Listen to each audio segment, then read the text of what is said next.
옛날 한옛날 강원도 어느 마을에 삼돌이라는 아이가 살고 있었어요. 삼돌이는 매일 나무를 주우러 산에 가야 합니다. 오늘따라 삼돌이는 나무하러 가기 싫었습니다. 엄마에게 투정을 부리다 머리통을 한 대 쥐어 박힌 후에야 터덜터덜 집을 나섰어요. 오늘따라 너무 심술이 났어요. 가뜩이나 꾀가 났는데 얻어맞기까지 했으니까요. 삼돌이는 산에 도착해서 땔감으로 쓸 나뭇가지를 주우러 다닙니다. 지게에 한가득 담아가야 했어요. 나뭇가지를 심드렁하게 주워 담던 삼돌이는 문득 누군가 계속 뒤따라오는 느낌을 받았어요. 뒤를 휙 돌아봤어요. 아무도 없었죠. 삼돌이는 잘못 들었나 보다 생각하고 다시 나무를 주웠어요. 나무를 줍다가 뾰족한 나뭇가지에 손이 긁혔어요. 아얏! 하고 소리를 내었더니 아프겠다 하는 소리가 들릴 듯 말 듯 들려왔어요. 삼돌이는 사방을 두리번거렸지만 사람은커녕 오늘따라 흔한 새소리도 들리지 않았어요. 삼돌이는 그 목소리가 다시 들려오는 걸 놓칠까봐 발자국 소리를 죽인 채 걸었어요. 살금살금 커다란 나무가 잘려진 나무 밑동으로 가서 앉았어요. 아무리 기다리고 주의를 기울여도 더 이상 그 목소리는 들려오지 않았어요. 삼돌이는 앉은 김에 나무 밑둥에 등을 기대고 저 아래 마을을 보았어요. 저 멀리 삼돌이 집이 보이고 그 옆에는 이 마을 제일 가는 부자 김대감님 댁의 검은 기와장이 보여요. 삼돌이는 김대감님 댁의 효성도련님이 항상 부러웠어요. 나무 주우러 가지 않아도 되고 매일 맛있는 반찬에 글 공부나 하면 되는 효성도련님. 삼돌이는 효성도련님처럼 살아보고 싶었어요. 효성도련님이 글을 읽는 모습이 너무 부러웠거든요. 이런저런 상상으로 꾀를 부리던 삼돌이는 갑자기 화가 난 엄마의 얼굴을 떠올리며 벌떡 일어나서 나무를 하기 시작했어요. 지게 한가득 나무를 한 삼돌이는 얼른 대감마님 댁으로 발길을 돌립니다. 엄마랑 아빠는 김대감님 댁에 일을 하러 가기 때문에 삼돌이도 그곳에서 하루를 보내곤 하죠. 삼돌이는 지게를 내려놓고 대감님 댁의 부엌으로 갑니다. 엄마, 다녀왔어요. 왜 이렇게 늦었어? 삼돌이는 엄마의 핀잔에 입을 삐죽대며 마당으로 갑니다. 괜히 마당에서 노는 닭들을 쫓아냅니다. 닭들이 꼬꾸댁하며 삼돌이를 피합니다. 삼돌아! 네, 도련님. 어서 들어오너라. 도련님 방으로 들어간 삼돌이는 아랫목에 앉습니다. 도련님은 상자에서 떡을 하나 꺼내어 삼돌이에게 줍니다. 어서 먹거라. 삼돌이는 얼른 떡을 받아 한 입 베어 뭅니다. 도련님이 그 모습을 보고 빙그레 웃고 있습니다. 떡 하나로 마음이 어루만져진 듯이 삼돌이도 함께 웃습니다. 삼돌이와 효성이는 대문 밖 길목에서 팽이치기를 하고 있었습니다. 지나가던 스님이 효성이에게 말합니다. 허허, 호랑이에게 물려갈 상이다. 스님은 효성이 얼굴부터 발끝까지 매서운 눈으로 훑어보더니 휙 지나가 버립니다. 스님! 하고 삼돌이가 스님을 불러 세웠습니다. 그게 무슨 말씀이세요? 너도 조심하거라. 옆에 있으면 변을 같이 당할 수 있어. 스님, 그러면 방법을 알려주셔야죠. 삼돌이는 스님을 놓칠세라 법복을 꼭 붙잡았어요. 스님을 놓치면 끝이다라는 심정이었어요. 삼돌이의 눈빛이 간절합니다. 효성도련님이 호랑이에게 물려갈 거라니 상상도 못할 이야기입니다. 삼돌이와 효성이는 스님을 억지로 끌고 대감님 댁으로 갑니다. 삼돌이와 효성이는 대감님과 마님에게 자초지종을 전합니다. 대감 마님과 스님은 한참을 이야기를 나누었습니다. 스님이 돌아가고 집안엔 큰 일을 맞은 것처럼 정적이 돕니다. 그날 밤 삼돌이 어머니와 아버지는 대감 마님에게 불려갑니다. 집으로 돌아와서 아버지가 말했어요. 삼돌아, 효성도련님이 아무래도 절에 가서 한계절을 지내고 오셔야겠다는구나. 그런데 대감마님이 너를 딸려 보내면 어떤가 하고 물어왔어. 네 생각은 어떠냐? 아버지는 걱정이 가득한 얼굴로 삼돌이에게 묻습니다. 네, 저도 같이 갈게요.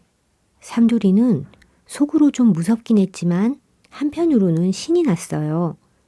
이제 아침마다 나무를 하러 가지 않아도 되고 엄마 잔소리를 듣지 않아도 되니까요. 삼돌이는 은근히 절에 가게 된 상황이 기대가 되었어요.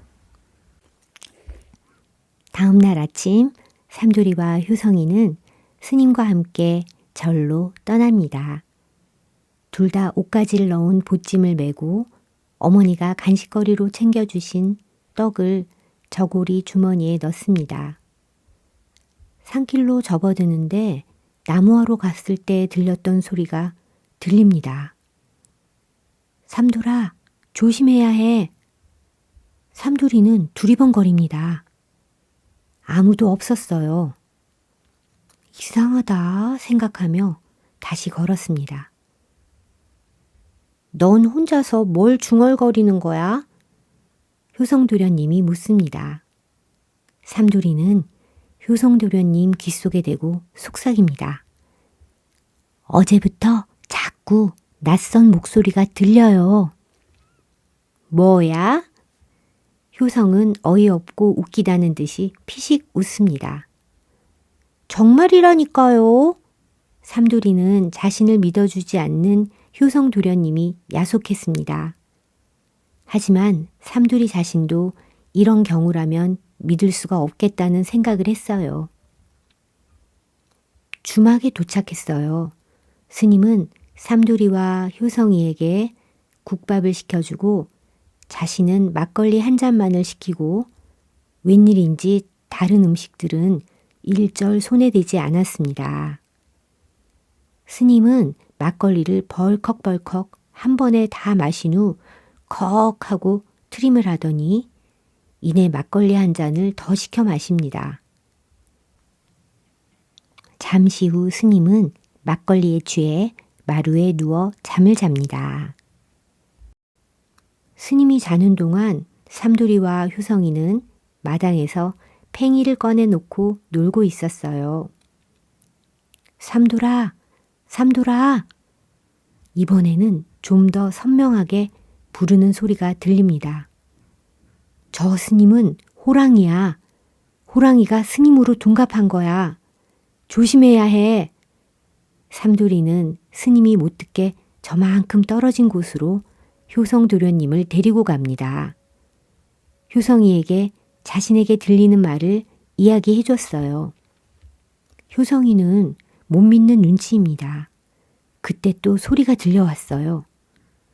효성이가 못 믿으면 너라도 도망가야 해. 그럴 수는 없지. 삼돌이가 혼잣말처럼 했어요. 뭐라고? 효성도련님이 물었습니다. 목소리가 나 혼자라도 도망을 가라고 해서 안 된다고 했어요. 이번에는 효성이 아까와는 다르게 사뭇 진지한 눈빛으로 바라봅니다. 목소리는 계속해서 말합니다.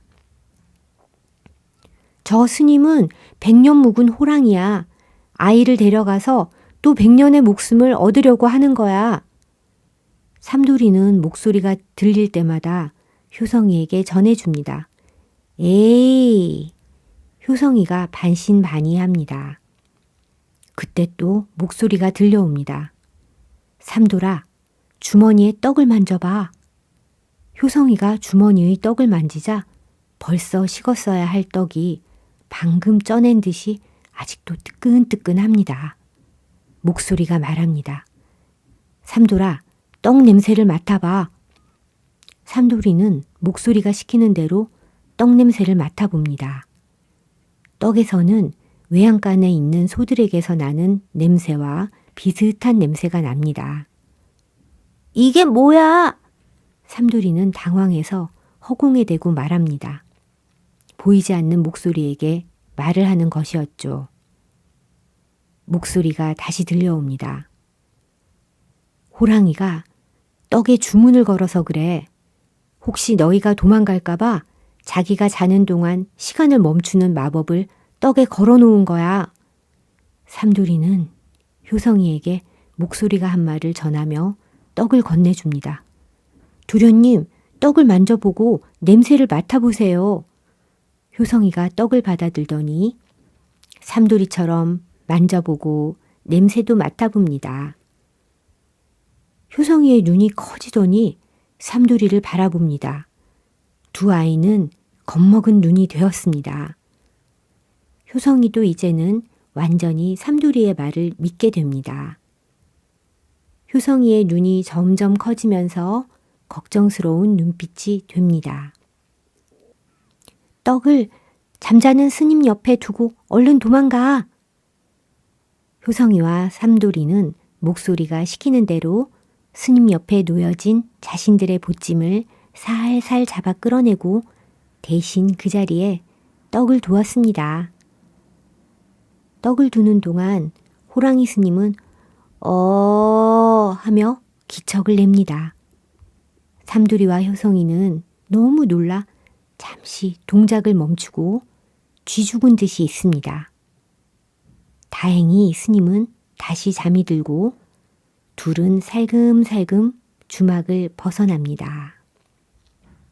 주막을 벗어나자마자 둘은 있는 힘껏 달려 마을을 벗어납니다. 한나절이나 걸었기 때문에 얼마나 왔는지도 모릅니다. 아직 해가 중천에 떠 있어요. 이 둘은 어디로 가야 할지를 모릅니다. 삼돌이와 효성이는 기억을 더듬어 왔던 길을 되짚어 산길로 접어듭니다. 사람들이 많이 다녀 길이 난 곳으로 갑니다. 스님이 쫓아올까 두근두근 하면서 둘은 계속 뒤를 돌아보며 주위에서 걸어갑니다. 한참을 걸었을까? 가도 나무들로 빽빽한 산속뿐입니다. 산속의 밤은 빨리 찾아오나 봅니다. 꼼짝없이 산속에서 밤을 보내게 생겼어요. 삼돌이와 효성이는 서로 꼭 붙어서 체운을 나누며 밤을 보냅니다. 점심에 먹은 국밥 한 그릇 빼고는 아무것도 먹은 게 없었어요. 그들에겐 보찜에 옥수수 찐 것이 있었지만 내일을 위해 참기로 했습니다. 부엉이 소리, 낯선 동물 소리, 나뭇잎 바스락거리는 소리, 효성이와 삼돌이에게는 공포의 소리로 들려옵니다. 깜빡 잠이 들었나 저쪽에서 산길을 급하게 올라오는 소리가 들립니다.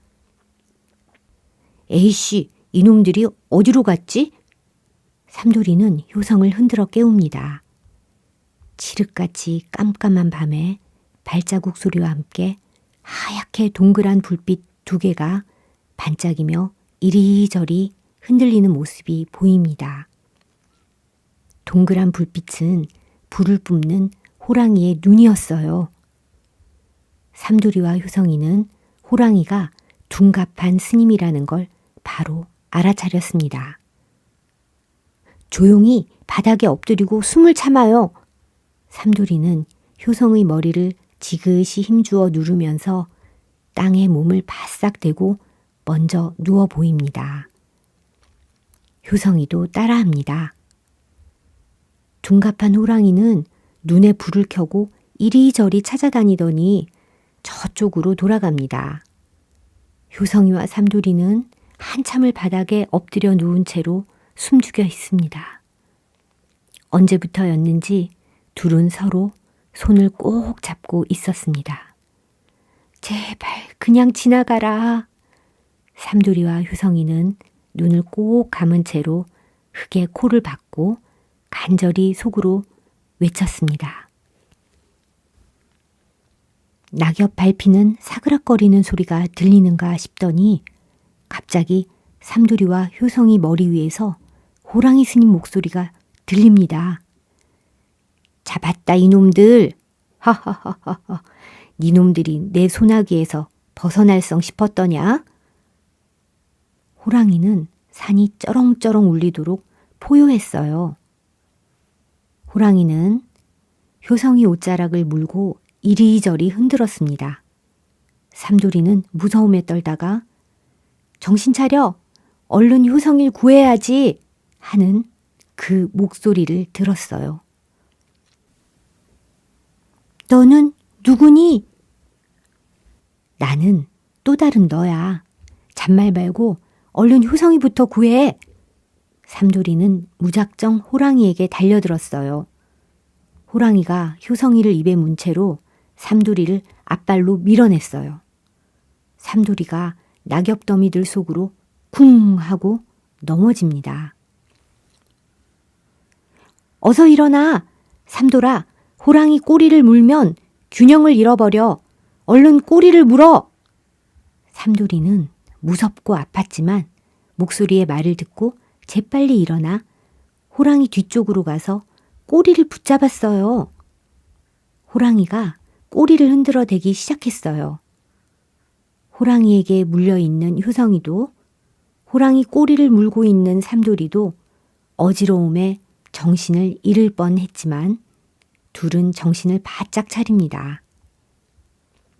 삼두리가 정신을 집중하며 잡고 있던 호랑이 꼬리를 이빨로 꽉 물어버렸어요. 효성 도련님을 구해야겠다는 생각 하나로 온갖 무서움과 아픔을 견딥니다. 호랑이가 아파서 어흥 하며 입에 물고 있던 효성이를 놓칩니다. 삼두리는 얼른 효성이 손을 잡고 뜁니다. 산 저 너머로 동이 터올라옵니다. 두 아이는 무서웠지만 앞만 보고 달립니다. 쓰러진 호랑이는 동이 트자 털빛이 희미해지는가 싶더니 다시 스님의 모습으로 변합니다. 하지만 삼두리에게 물린 꼬리는 여전히 호랑이 꼬리로 남아 있습니다. 호랑이 꼬리가 달린 스님이라니요. 스님으로 변신한 호랑이는 펄쩍펄쩍 뛰며 화를 냅니다. 꼬리가 달려있으니 마을로 내려가지도 못하고 호랑이 스님은 울부짖으며 깊은 산으로 들어가 버립니다.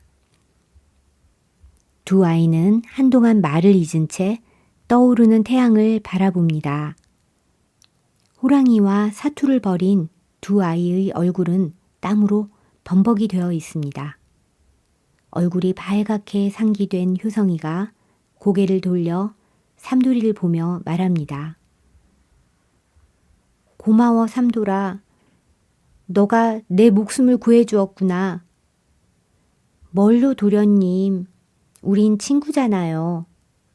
효성이는 삼두리를 가만히 쳐다보면서 삼두리의 용기와 자신을 구한 마음을 생각합니다.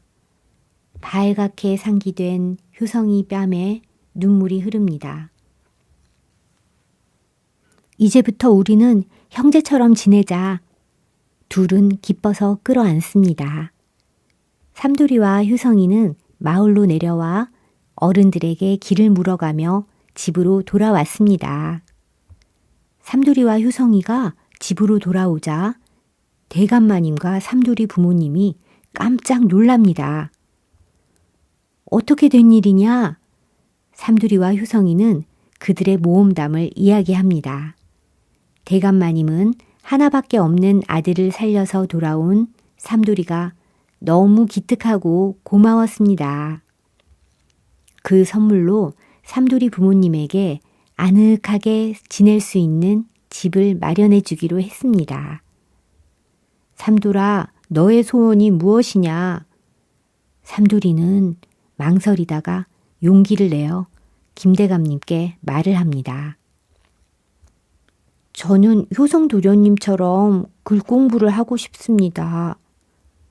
대감마님은 잠시 생각하시더니 그래, 너는 오늘부터 우리 효성이와 함께 서당에 다니도록 하거라. 효성이와 삼돌이는 얼싸안고 기뻐합니다. 밤이 되어 집으로 돌아온 삼돌이는 엄마에게 자신들을 구해준 목소리에 대해 말합니다. 엄마는 놀란 토끼 눈을 하시더니 삼돌아, 사실은 너에게는 쌍둥이 형이 있었단다.